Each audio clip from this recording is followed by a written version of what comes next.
తెలంగాణలో ఒక్కసారిగా రాజకీయం వేడెక్కింది. కాసేపట్లో ఉమ్మడి కరీంనగర్ జిల్లాలో రేవంత్ కేసీఆర్ పోటాపోటీ సభలు నిర్వహించనున్నారు. ఈ సభలతో కరీంనగర్లో రాజకీయ పరిణామాలు ఉత్కంఠగా మారాయి. జగిత్యాలలో జైత్రయాత్ర పేరుతో బీఆర్ఎస్ భారీ బహిరంగ సభ నిర్వహిస్తోంది. ఇక కేసీఆర్ సమక్షంలో జీవన్ రెడ్డి బీఆర్ఎస్ పార్టీలో చేరనున్నారు. దీనిపై మరింత సమాచారం మా ప్రతినిధి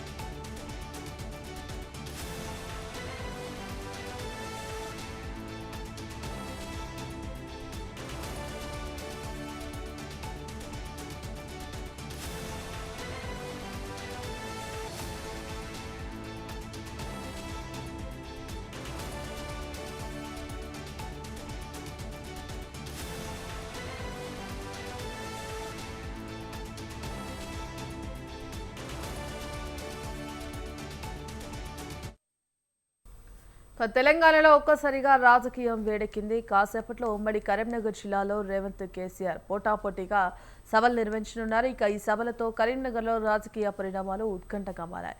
ఇదే అంశానికి సంబంధించి మరిన్ని అప్డేట్స్ సభా ప్రాంగణం నుంచి మా ప్రతినిధి సంతోష్ లైవ్ ద్వారా అందిస్తారు. సంతోష్, భాగ్యశ్రీ, తెలంగాణ రాష్ట్రంలోనే ఒక ఉత్కంఠ అయితే ఇప్పుడు తెర విడబోతుంది. జగిత్యాల జిల్లాలో ఉన్నటువంటి అంటే ఇప్పటి వరకు ఉన్నటువంటి ఒక సస్పెన్స్ ఏదైతే ఉందో 4 దశాబ్ద కాలంగా కూడా సీనియర్ కాంగ్రెస్ నేత మాజీ మంత్రి జీవన్ రెడ్డి బీఆర్ఎస్ పార్టీలో మాజీ ముఖ్యమంత్రి కేసీఆర్ చేతుల మీదుగా అయితే కండువాను కప్పుకోనున్నారు. ఇప్పుడు మనం ప్రస్తుతం జగిత్యాల కేంద్రంలో ఉన్నటువంటి మినీ స్టేడియంలో అయితే ఉన్నాము. మనం ప్రత్యక్షంగా చూసుకోవచ్చు. ఇక్కడ అంతా కూడా బీఆర్ఎస్కి సంబంధించిన కార్యకర్తలంతా కూడా ఎంతో ఉత్సాహంగా కేరింతలేస్తున్న పరిస్థితి అయితే ఉంది.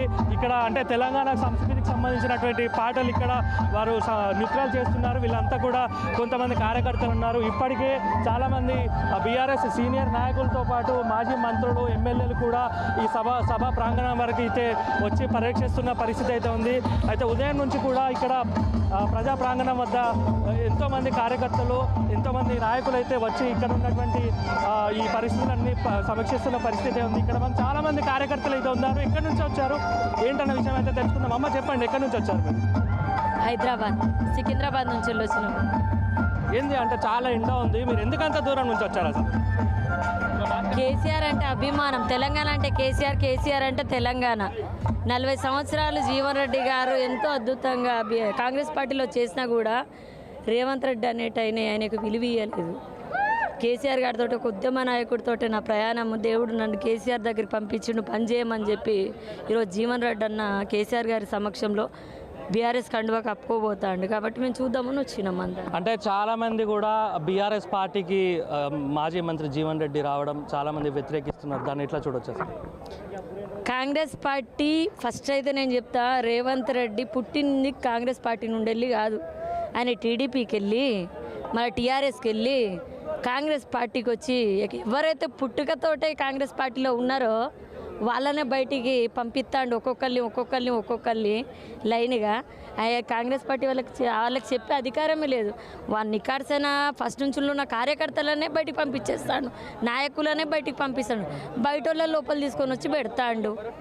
మరి అంటే ఇప్పటికే కాంగ్రెస్ పార్టీ చూసుకున్నట్లయితే 6 గ్యారంటీలకు సంబంధించి అంటే కాంగ్రెస్ ప్రభుత్వం వచ్చైతే 2 సంవత్సరాలు అయితే గడుస్తుంది. ఇప్పటి వరకు అంటే మహిళలకు సంబంధించి మహాలక్ష్మి పథకం అయితే ప్రవేశపెట్టారు, ఉచిత బస్సులు అవి ఇవంటూ కూడా చాలా చెప్తున్నారు. అయినప్పటికీ కూడా ఎందుకు ఇంత వ్యతిరేకత వచ్చింది అసలు కాంగ్రెస్ ప్రభుత్వం పైన?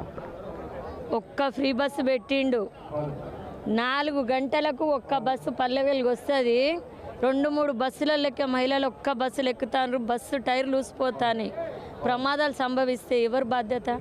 నువ్వు బస్సు ఫ్రీగా పెట్టినావు, సరే. నువ్వు ఆడోళ్ళకి ఫ్రీ చేసి మరి మగోళ్ళకు బస్సులో ఎట్లా కిరాయి డబ్బులు వసూలు చేస్తాను?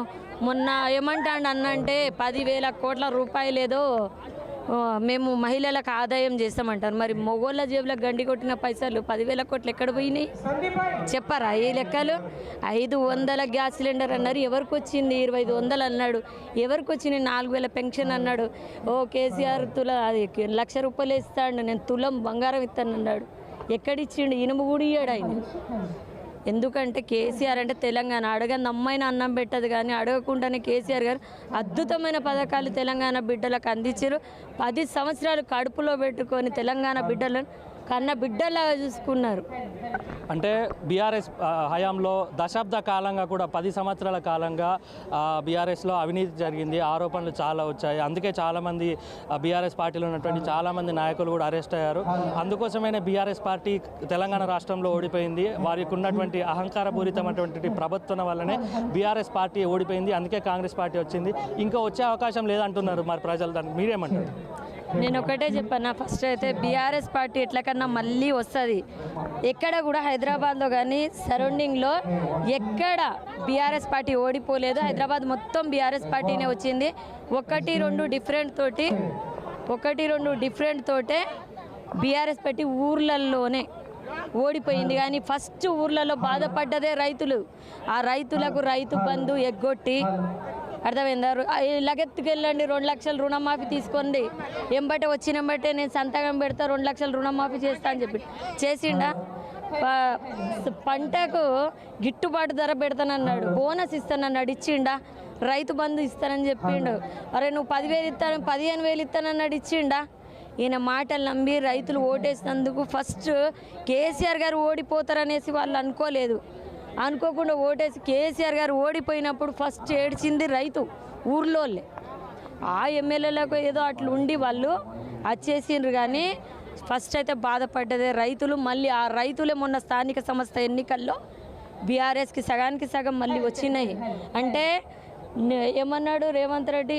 నామినేషన్ లేకుండా చేస్తా, కేసీఆర్ అనేది లేకుండా, మొక్క కాదు, కేసీఆర్ గారు వృక్షం ఊడల మర్రిలాగా మేమందరం ఆయనకు తోడున్నాం, ఎప్పటికి కూడా ఉంటాం. మళ్ళీ అధికారంలో 2 సంవత్సరాలు పోతే బీఆర్ఎస్ పార్టీనే వస్తుంది.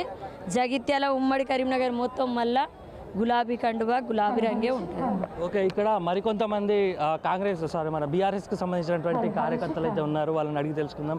తెలంగాణ రాష్ట్రంలో చాలా వరకు రైతులకు సంబంధించి సమస్యలన్నీ కూడా పరిష్కరించాము.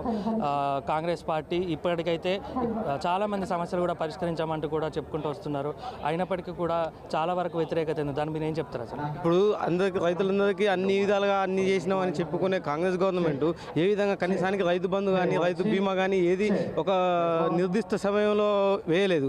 అటువంటి కాంగ్రెస్ను ఏదో ఆ గ్యారంటీలన్నీ నమ్మి నమ్మకద్రోహంతో గెలిచి గద్దెనెక్కి అన్ని నమ్మకద్రోహమైన పనులు చేసి ఏదో కాళేశ్వరం కూలేశ్వరం అన్నట్టు మాట్లాడి ఏదో చేసి ఏదో మభ్యపెట్టి జనాలను మభ్యపెట్టి ఆ గ్యారంటీలను మభ్యపెట్టి జనాలతోటి ఓట్లు వేయించుకొని గద్దెనెక్కిన తర్వాత రైతులను కానీ ఇటు విద్యార్థులను కానీ అటు ఉద్యోగస్తులను కానీ అందరినీ నమ్మించి మోసం చేసింది కాంగ్రెస్ ప్రభుత్వం. అటువంటి కాంగ్రెస్ ప్రభుత్వం మాకు నిన్న ఒక సభలో మా వినోద్ కుమార్ సావును మా సతీష్ బాబు సావు ఒక విషయం చెప్పారు. ఏంటి అంటే కాళేశ్వరం 1,00,000 కోట్ల కాళేశ్వరం కాలిపోయింది కొట్టుకుపోయింది అని మాట్లాడిల్లు. అటువంటి కాళేశ్వరం ప్రాజెక్టు మేడిగడకు ఎందుకు పోయిండు రేవంత్ రెడ్డి? ఏం చూడడానికి పోయిండు? అక్కడ ఏం లేనప్పుడు చూడడానికి పోవడానికి అవసరం ఉంది. అట్లాంటిది జనాలు కూడా అర్థం చేసుకుంటారు. రాబోయే కాలంలో 2027లో ఖచ్చితంగా కేసీఆర్ గారు ముఖ్యమంత్రిగా గెలుస్తారు. ఖచ్చితంగా ఈ సభనే దానికి నిదర్శనం. మీరు ఎక్కడున్నా రేవంత్ రెడ్డి గారు ఈ సభను చూసి మీకు గుండె జలుమనుడు ఖాయం. ఇది పక్కా. రైతులను మోసం చేసిన మీకు రైతులే గుణపాఠం చెప్తారు. ఇదే ఈ సభతోటి మీకు హెచ్చరిస్తున్నాం. రైట్, ఇక్కడ కొంతమంది యువకులు కూడా ఉన్నారు, చదువుకున్నటువంటి విద్యార్థులు ఉన్నారు. వాళ్ళని అడిగి తెలుసుకుందాం. చెప్పండి బ్రదర్, ఏం చదువుతున్నారు మీరు? అసలు కాంగ్రెస్ పార్టీ అధికారంలోకి వచ్చినప్పటి నుంచి కూడా అంటే విద్యార్థులకు సంబంధించి కానీ ఇటు నిరుద్యోగులకు సంబంధించి కానీ ఎట్లాంటి సమస్యలు ఏమైనా తీరాయా, లేకపోతే అవి ఇంకానే కంటిన్యూ అవుతున్నాయి? అసలు ఏదైతే రేవంత్ రెడ్డి గారు కాంగ్రెస్ ప్రభుత్వం అధికారంలోకి వచ్చినాక అవలు కానీ హామీలతో గద్దెనెక్కి ఈరోజు నిరుద్యోగులను ఏదైతే నిరుద్యోగుల గొంతుకాని ఎమ్మెల్సీ బల్మూరు వెంకట్ గారు చాలామంది ప్రజాప్రతినిధులు ఈరోజు తెలంగాణలో ఉన్న నిరుద్యోగులను ఏకం చేసి వారు ఈరోజు గద్దెనెక్కిరు. కానీ విద్యార్థుల సమస్యలు ఎక్కడెక్కడే ఉన్నాయి. ఈరోజు ఏదైతే కేసీఆర్ గారు తెలంగాణ తెచ్చిండో, గౌరవ తెలంగాణ తొలి ముఖ్యమంత్రి వర్యులు పెద్దలు శ్రీ కల్వకుంట్ల చంద్రశేఖరరావు గారి సారథ్యంలో గత 10 ఏళ్లలో కానీ విరగని రీతిలో తెలంగాణ మునుముందుకు అభివృద్ధిలో ముందుకు సాగింది. ఏదైతే రైతుల పట్ల కావచ్చు, విద్యార్థుల పట్ల కావచ్చు, విద్య, వైద్యం అన్నిట్ల పట్ల అన్ని రంగాల్లో కేసీఆర్ గారు సకల జనుల సమ్మెలో అన్ని విధాలుగా ముందుకు తీసుకెళ్లారు.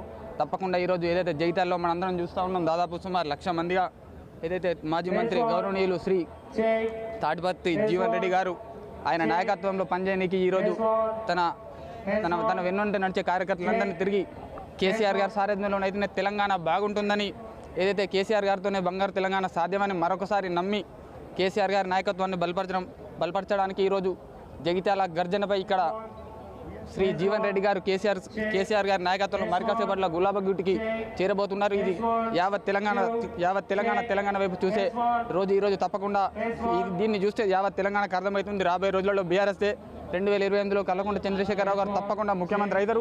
ఈరోజు ఇది గులాబీ జనగర్జనతోనే అక్కడ కాంగ్రెస్ ప్రభుత్వం రేవంత్ రెడ్డి గారు కాళేశ్వరం టూర్ పెట్టి ఈరోజు ఇక్కడ ఏదైతే కేసీఆర్ గారికి నిరాకంఠం కావాలని బస్సులు కావచ్చు, ట్రాఫిక్ ఆంక్షను నిరంతరం పోలీసులు అక్రమ బార్కెట్లు పెట్టి మధ్యలో వచ్చే కార్యకర్తలు అటువైపుగా తరలిస్తున్నారు. తప్పకుండా తెలంగాణ ప్రజలు గమనిస్తున్నారు. రాబోయే రోజుల్లో తెలంగాణకు కాంగ్రెస్కు చోటు లేదు. రానున్న రోజుల్లో ఎప్పుడు ఎలక్షన్ ఏదైనా సెలక్షన్ కేసీఆర్ రానున్న రోజుల్లో ఆల్రెడీ ఇక్కడ జగిత్యాల గడ్డ నుంచి వెళ్ళి మాజీ మంత్రి శ్రీ జీవన్ రెడ్డి గారు చెబుతూ ఉన్నారు, మార్పు కావాలి రేవంత్ పోవాలి, మార్పు కావాలి రేవంత్ పోవాలి. ఇప్పుడు మరి కాసేపట్లో ఇక్కడ జగిత్యాల వేదికగా ఈ నినాదం మారుమోగనుంది. తప్పకుండా దాదాపుగా ఇప్పటికీ 65,000 దాదాపు 1,00,000 మందితో ఇప్పుడే జన సమీకరణ జరుగుతూ ఉంది. రాబోయే రోజుల్లో మాజీ మంత్రి శ్రీ జీవన్ రెడ్డి గారి నాయకత్వంలో జగిత్యాలలో గులాబీ జెండా ఎగిరే ఖాయం. ఉమ్మడి కరీంనగర్ జిల్లాలో చెప్పదండి కావచ్చు, మానకొండూరు కావచ్చు, జగిత్యాల కావచ్చు, వేములవాడ కావచ్చు, హుస్నాబాద్ కావచ్చు, ఎక్కడైనా ప్రతి ఒక్క ఎమ్మెల్యే నియోజకవర్గాలలో తప్పకుండా గులాబీ జెండా ఎగురుతుంది. ఈరోజు ఈ సభకు మాజీ మంత్రి హరీష్ రావు గారు కొద్ది అనివార్య కారణాల వల్ల రాలేకపోతున్నారు. తప్పకుండా కేటీ రామారావు గారు ఇప్పుడు మనం ప్రత్యక్షంగా చూసుకోవచ్చు. ఇక్కడ సభ ప్రాంగణం అంతా కూడా అంటే గతం బీఆర్ఎస్ ప్రభుత్వంలో ఎలా అయితే అధికారంలో ఉన్నప్పుడు ఎలాగైతే సేమ్ ఉంచారో ఇప్పుడు కూడా సేమ్ అదే విధంగా ఇక్కడ ఉన్నటువంటి ప్రజా ఆశీర్వాద సభకు సంబంధించినటువంటి ఏర్పాట్లన్నీ కూడా అచ్చం అలానే నిర్వహించారు. అదేవిధంగా మనం సభ ప్రాంగణంలో చూసుకున్నట్లయితే మొత్తం కూడా ప్రజల ఇక్కడ బీఆర్ఎస్ కార్యకర్తలతో మొత్తం ఇక్కడ గ్యాలరీస్ అన్నీ కూడా నిండిపోతున్న పరిస్థితి. కేవలం కరీంనగర్ జిల్లా నుండే కాకుండా ఇతర ప్రదేశాల నుంచి కూడా కార్యకర్తలు ఇటు కేసీఆర్ మాట్లాడేటువంటి ఏం స్పీచ్ ఇస్తాడు, అసలు ఏం మాట్లాడతాడు, ఇటు కాంగ్రెస్ పార్టీపై కూడా కాకుండా బీజేపీ ప్రభుత్వంపై కూడా అసలు ఎట్లాంటి బుల్లెట్స్ విసురుతారన్న ఉత్కంఠతో అయితే ఇక్కడ ఉన్నటువంటి కార్యకర్తలు కావచ్చు, సామాన్య ప్రజలు కావచ్చు ఎదురు చూస్తున్న పరిస్థితి అయితే ఉంది. మొత్తంగా కూడా ఇక్కడ కొంత ఉత్కంఠ వాతావరణం అయితే నెలకొంది. కొద్దిసేపటి క్రితమే జగిత్యాల ఎమ్మెల్యే సంజయ్ కూడా ఒక ప్రెస్ మీట్ నిర్వహించడం జరిగింది. ఏంటంటే హరీష్ రావు ఎందుకు సభకు రావడం లేదు, అతను బీజేపీలో కలవడం కోసమే దీనికోసం మాట్లాడడం కోసమే ఢిల్లీకి వెళ్ళారంటూ కూడా ఒక సంచలన వ్యాఖ్యలు అయితే చేసిన పరిస్థితి అయితే ఉంది. మొత్తంగా కూడా బీఆర్ఎస్కి సంబంధించినటువంటి జగిత్యాల జిల్లాలో జరిగేటువంటి ప్రజా ఆశీర్వాద సభ సక్సెస్ చేసేందుకు ఇక్కడ ఉన్నటువంటి ప్రజాప్రతినిధులంతా కూడా చేస్తున్నటువంటి వీరి కృషికి ఎలాంటి ఫలితం దక్కబోతుందన్న విషయం అయితే వేచి చూడాల్సిన పరిస్థితి అయితే ఉంది. మొత్తంగా ఇక్కడ మరికొంతమంది కార్యకర్తలు మాట్లాడడానికి అయితే సిద్ధంగా ఉన్నారు. ఒకసారి చూద్దాం వీరి మాటల్లో కూడా అసలు వీళ్ళు ఏమంటారు. బ్రదర్ చెప్పండి, మీరు ఎక్కడి నుంచి వచ్చారు, ఏంటి అసలు? ఇది ప్రజా ఆశీర్వాద సభ ఏదైతే కాంగ్రెస్ 40 సంవత్సరాల్లో జగన్ రెడ్డి గారు ఉండి అందులో జరుగుతున్న అరాచకాలు, ప్రజల్ని వాళ్ళు పెడుతున్న ఇబ్బంది అది చూసి ఆయన తట్టుకోలేక ఏదైతే 10 సంవత్సరాల కాలం పాటు కేసీఆర్ గారు సంక్షేమ పథకాలు, అభివృద్ధి అనేకం ప్రజలకి సంక్షేమంగా చూసి కేసీఆర్ గారు చేసినటువంటి పరిపాలనకి ఆయన ఆకర్షితులై ఇంతకన్నా బాగుంటుందేమో పరిపాలన, ఆయన మొన్ననే అన్నారు ఇంతకన్నా పరిపాలన మన రేవంత్ రెడ్డి బాగు చేస్తాడేమో అని చెప్పేసి అనుకున్నాం. కానీ ఏం లేదు, అంతా చూస్తుంది. అందుకే నాకు ఇక్కడ ఉండడం, ఇంత ప్రజల్ని ఇబ్బంది పెడతా ఉంటే నేను చూడలేకపోతా ఉన్నా. అందుకని చెప్పేసి నేను కూడా మీతో పాటు కలిసి పనిచేస్తామని చెప్పేసి ఈరోజు జీవన్ రెడ్డి గారు మా పార్టీలో రావడం జరుగుతూ ఉంది. Thank you. ఇది మొత్తంగా కూడా ఇక్కడ ఉన్నటువంటి అంటే ప్రజా ఆశీర్వాద సభలో సంబంధించినటువంటి కార్యకర్తలు చెప్తున్న పరిస్థితి. రానున్న ఎన్నికల్లో బీఆర్ఎస్ అధికారంలోకి రావడం ఖాయం. ఇప్పటికే 2 సంవత్సరాలు గడుస్తున్నా కూడా కాంగ్రెస్ పార్టీ కేవలం వాళ్ళు ఇచ్చినటువంటి వాగ్దానాలన్నీ కూడా మాటల వరకే సరిపోయింది, కానీ ఎలాంటి వాగ్దానాలు ఏవి తీర్చలేదంటూ సమస్యలు ఎట్లున్న సమస్యలు ఎక్కడ వేసిన కొంగడ అక్కడనే ఉంది, కానీ తమ సమస్యలు పరిష్కరించడం లేదంటూ కూడా పట్టించుకోవాలంటే కూడా సామాన్య ప్రజలు చెప్తున్న పరిస్థితి అయితే ఉంది మొత్తంగా.